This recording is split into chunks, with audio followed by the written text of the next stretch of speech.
আমি তো অশিক্ষিত অর্ধশিক্ষিত একটা মুখ্যসূক্ষ্ম মানুষ। ভোট যখন আসে ভোট পাখি প্রধানমন্ত্রী বিজেপির নামে কুক কুক করতে করতে বাংলায় ঘুরে বেড়াচ্ছে। আপনি শুরু করলেন কুহু কুহু বলে, সে তো কোকিল। আমি বলছি বসন্তের কোকিল তৃণমূল যাকে বলতো রাহুল গান্ধী, তার সম্পর্কে তো মূল্যায়ন পাল্টেছে। শুনুন একটা কথা আপনাকে বলি, এখন বসন্তের কোকিল নতুন ভাবে আবির্ভূত হয়েছে নরেন্দ্র দামোদর মোদী। ও ট্রান্সফরমেশন, রূপান্তর রাহুল গান্ধী থেকে নরেন্দ্র মোদী। দিল্লির পাঠানো টাকা লুটে নিচ্ছে তৃণমূল, খরচ হচ্ছে ক্যাডারদের জন্য। তৃণমূলকে নিশানা প্রধানমন্ত্রীর। আজকে বাংলার মানুষ আশা করেছিলেন যে পশ্চিম বাংলায় তৃতীয়বারের জন্য গত 4 মাসে প্রধানমন্ত্রী আসছেন, নিশ্চয়ই বাংলার ন্যায্য বকেয়া পাওনা 1,92,000 কোটি টাকা। কাদের টাকা? গরিব মানুষের টাকা। 100 দিনের কাজ করেছে, তুমি নরেন্দ্র মোদী টাকা দাওনি। গরিব মানুষের বাড়ির টাকা আটকে রেখে দিয়েছেন কেন? আপনি ক্লিপিং দেখাচ্ছিলেন যে টাকা এলেই নাকি সব চুরি করে নেয় তৃণমূল।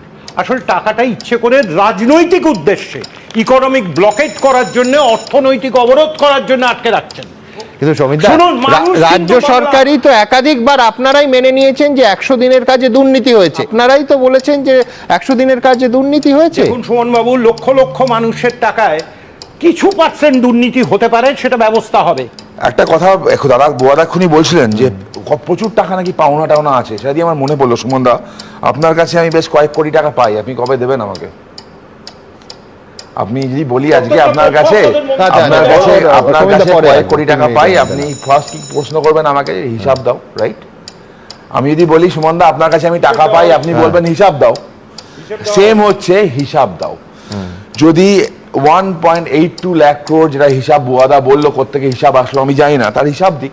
আচ্ছা, যদি টাকা যদি বন্ধ করে দেয়, বন্ধ করলে আর্টিকেল 133 অফ দ্য কনস্টিটিউশন অনুযায়ী রাজ্য সরকার সুপ্রিম কোর্টে মামলা করতে পারে। করবে না কেন? কেন করছে না? সুপ্রিম কোর্টে গেলেও হিসাব দিতে হবে। সম্প্রতি কলকাতা হাইকোর্ট একটা অর্ডার দিয়েছে, আপনি জানেন, বলেছেন যে 100 দিনের কাজের ক্ষেত্রে নতুনভাবে চালু হোক, কোনো অসুবিধা নেই। সেই অর্ডারটা সুপ্রিম কোর্টে চ্যালেঞ্জ হয়েছে।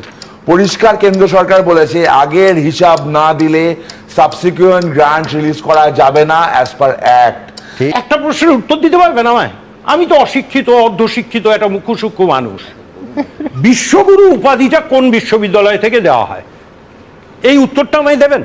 ছুটে বেড়াচ্ছেন, তিনি কোথা থেকে দেন? দ্বিতীয় হচ্ছে শতরূপ বলছে ইস্ট জর্জিয়া ইউনিভার্সিটি থেকে।